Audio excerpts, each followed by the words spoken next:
আমি করজোড়ে প্রকাশ্যে আমি ক্ষমা প্রার্থনা করছি। আমরা যারা সরকারের দায়িত্বে আছি, বিভিন্ন জায়গায় বিভিন্ন পর্যায়ে দায়িত্বে আছি, আমাদের ভুলের কারণে, আমাদের অবহেলার কারণে, আমাদের ব্যর্থতার কারণে যে সংকটময় পরিস্থিতি সৃষ্টি হয়েছে, সেই দায়টা আমরা যেন নিজের কাঁধে নিয়ে আমরা যেন সেই দায় স্বীকার করে আমাদের ভবিষ্যৎ প্রজন্মের ছাত্রছাত্রীদের কাছে ক্ষমা চেয়ে আমরা জননেত্রী শেখ হাসিনাকে নিরাপদ রাখার জন্য,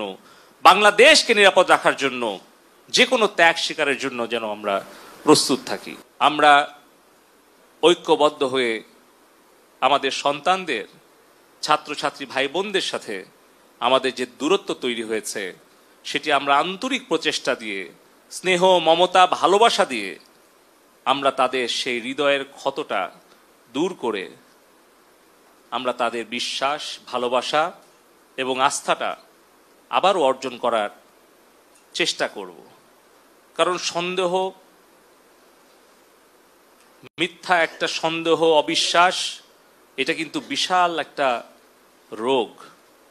আর এই সন্দেহ এবং মিথ্যা অবিশ্বাসের যে বীজটা গভীরভাবে এই 2 মাসে আমাদের ছাত্রছাত্রী, সাধারণ মানুষের মধ্যে খুব পরিকল্পিতভাবে প্রয়োগ করার চেষ্টা করেছে বিএনপি, জামাত, শিবির এবং বিদেশি চক্রান্তকারীরা, আমরা বুঝে না বুঝে সেই ফাঁদে পা দিয়েছি। সেখান থেকে আমাদের ফিরে আসতে সময় লাগবে,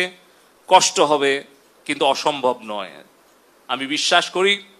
জননেত্রী শেখ হাসিনা অবশ্যই আমাদের এই ছাত্রছাত্রী ভাই বোনদের, আমাদের সন্তানদের, ভবিষ্যৎ বাংলাদেশের কর্ণধারদের তাদের যে যৌক্তিক দাবি, তাদের যে হৃদয়ের কথা, চোখের ভাষা উনি বুঝবেন এবং উনি নিজে দায়িত্ব নিয়ে তাদের সাথে আলোচনার মধ্য দিয়ে আমাদের সম্পর্কে তাদের যে ভুল ধারণা আছে, যে সকল অবিশ্বাস, সন্দেহ তৈরি হয়েছে, সেগুলো দূর করে আমরা যারা দায়ী, আমরা যারা দোষী, তাদেরকে শাস্তির আওতায় এনে আমরা যারা ব্যর্থ, আমরা যারা ভুল করেছি, তাদেরকে হয় সংশোধন অথবা বিয়োজন করে বাংলাদেশকে আমাদের ভবিষ্যৎ প্রজন্মের জন্য একটি নিরাপদ, বঙ্গবন্ধুর স্বপ্নের বৈষম্য মুক্ত সোনার বাংলায় পরিণত করবেন। আমি এই আশা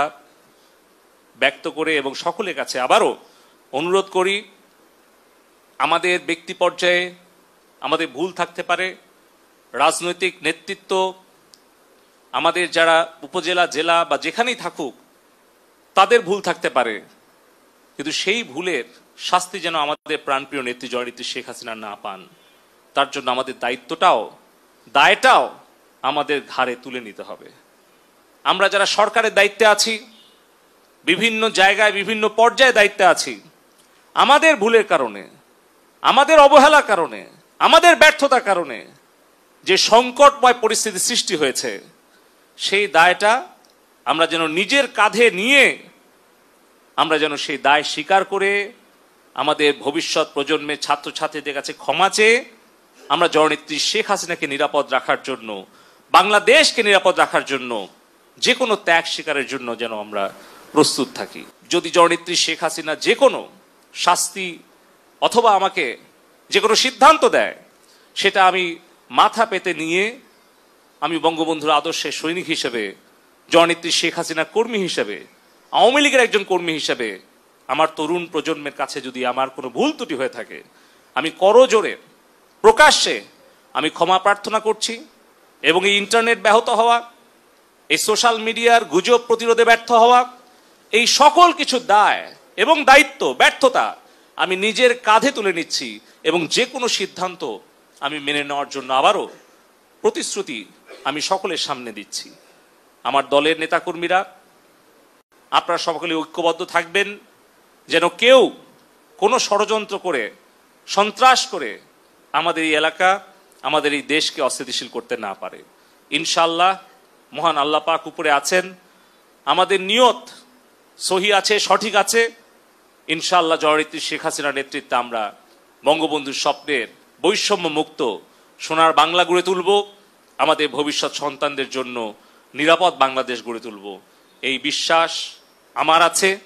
এবং আমার এই বিশ্বাস ইনশাআল্লাহ আমরা ঐক্যবদ্ধ হয়ে আমরা জননেত্রী শেখ হাসিনার পাশে থেকে যে কোনো ত্যাগ স্বীকার করার জন্য আমরা প্রস্তুত থাকব।